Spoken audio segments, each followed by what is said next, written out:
Hello and welcome back again, guys. Today we're gonna discuss about the curvature.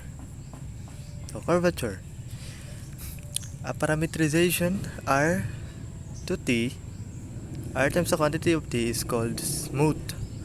On an interval, if R prime is continuous and R prime T is not equals to 0 on a curvature is called smooth if it is a smooth parameterization. A smooth curve has no sharp corners or cusp. When the tangent vector turns, it does so continuously. So, if C is a smooth curve defined by the vector function R, recall that the unit tangent vector t to the t is given by t times the quantity of t equals to r prime times the quantity of t over absolute value of r prime times the quantity of t, and indicates the direction of the curve.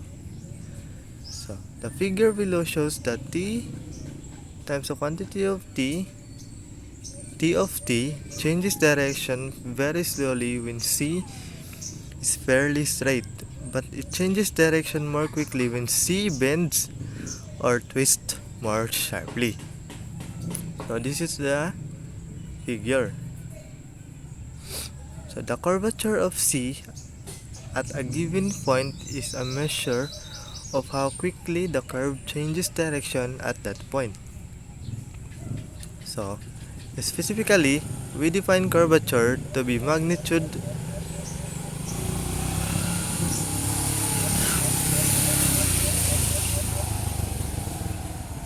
I'm sorry. We define curvature to be the magnitude of the rate of change of the unit tangent vector with respect to arc length.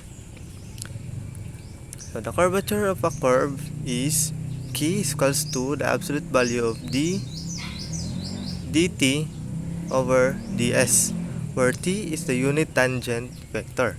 So the formula is t of t equals to r prime times r prime t over the absolute value of r prime t.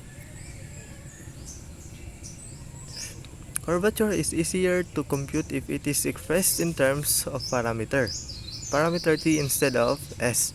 So we use the chain rule to write dt over dt is equals to dt over ds times ds over dt, and k is equals to the absolute value of dt over ds equals to the absolute value of dt over dt over ds over dt.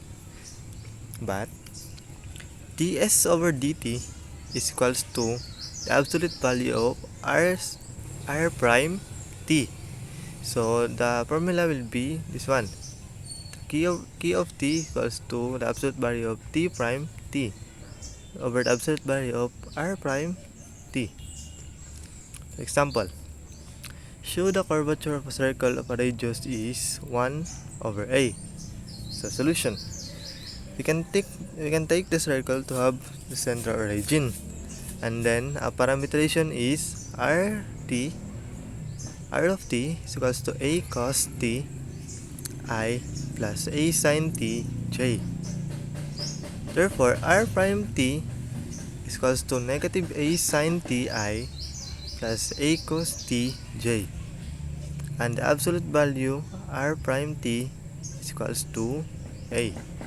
So then t of t is equals to r prime t over the absolute value of r prime t is equals to negative sin t I plus cos t j, and t prime t is equals to negative cos t I minus sin t j. This gives the absolute value of t prime of t equals to 1.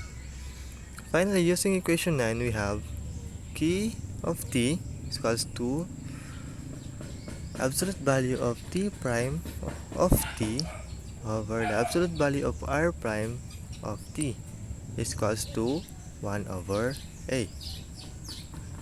So the result of the previous example shows that a small circle have large curvature and large circles have small curvature. In accordance with our intuition, we can see directly from the definition of curvature that curvature of a straight line is always zero because the tangent vector is constant. Although Formula 9 can be used in all cases to compute the curvature, the formula given by Theorem 10 is often convenient to apply. The curvature curve given by vector function r is k of t equals to the absolute value of r prime of t times r raised to n times the quantity of t over the absolute value of r prime of t raised to 3. For special case of a plane curve with equation y equals f of x, chooses x as a parameter and write r of x equals to xi plus f of xj. Then r prime x equals to I plus f prime x j. So,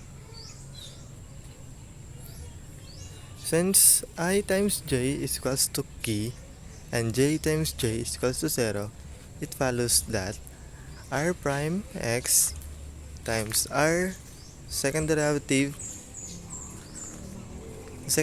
of r times the quantity of x equals to second derivative of f x times k. So we also have absolute value of r prime x is equals to square root of 1 plus f prime times x squared. So that's it for today, and thank you and God bless.